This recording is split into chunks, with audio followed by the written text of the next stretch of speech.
Together we achieve victory over heart failure. Hello everybody, this is Dr. Raghunandan. I'm a consultant cardiologist at Sagar Hospital, Bangalore. Today I'd like to speak to you all about the latest epidemic we are facing in this country, which is heart failure. So we have become a country for all lifestyle diseases, and one of the culminating events that happens in heart disease is heart failure. Many reasons for patients to have heart failure. It could be a heart attack where the heart muscle gets progressively damaged and the heart's pumping capacity comes down and the patient ends up with heart failure. Or it could be a diabetic or a hypertensive patient where the heart muscle gets damaged and the heart gets enlarged, which again leads to heart failure. There are also people with valvular heart disease where the valve function progressively worsens, leading to heart chamber enlargement, and that also leads to heart failure. So, as I've been telling you now, there are multiple reasons for people to have heart failure. So, heart failure is a disease which is the culmination of the multiple factors and a disease of continuum.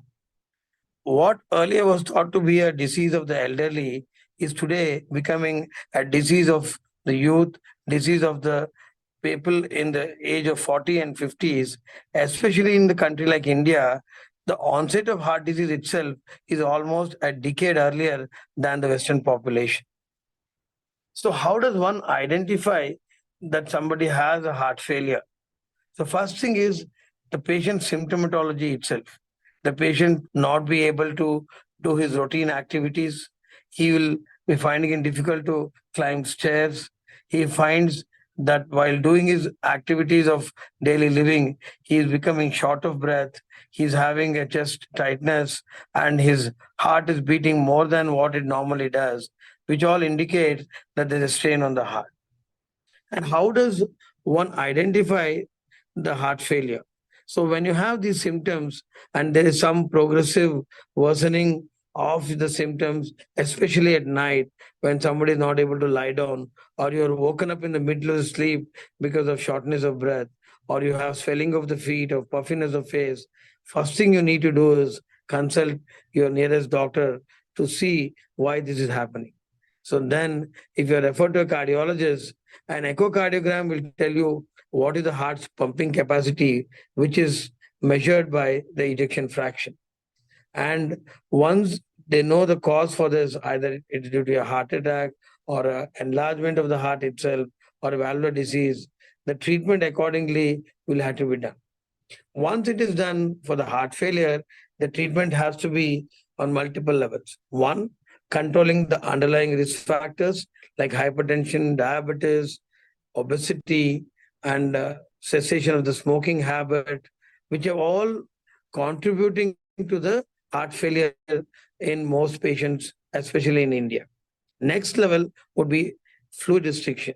You need to keep the fluid restriction to a level where the heart can do its job without getting strained much or the fluid getting accumulated in the body. The third level will be medications. You need to be on specific medications which can improve the heart's pumping capacity, which can control the heart rate, which can reduce the fluid in the body, and hence make your quality of life better and strain on the heart much less. So, along with medications, the lifestyle management also plays a major role in heart failure management. So, you have to keep regular follow up with your doctor, manage your risk factors very well, and follow the advice on daily exercise, weight reduction, and cessation of habits like alcohol and tobacco. And that is the only way long term the effects of heart failure can be actually reduced. And once you made a heart failure diagnosis, the treatment has to be lifelong. Patients who have done well with medical management for at least 6 months to 1 year then can continue the same. Where medical management alone cannot work, you probably will need a biventricular pacemaker, you'll need an implantable cardioverter defibrillator or an ICD, or in cases where valve replacement is warranted, they need to go under the surgical hammer for the surgery. whatever the treatment we do, the first thing is the response. So if you have responded well to the initial treatment, you don't have to go to the next level. If nothing works finally, the last resort would be a heart transplant. Probably we should not be reaching there. If we can take care of the risk factors early, treat heart failure early, keep a regular follow-up with our doctor, and maintain all the parameters as advised. So a disease of continuum has to be on follow-up and treatment advancement as and when required, lifelong. So heart failure, as I mentioned in the beginning, is a disease of continuum, is a disease of the culmination of multiple factors. And it is the patient who needs to understand that this is a disease he has to treat well for the heart to be fine. Thank you for a patient here.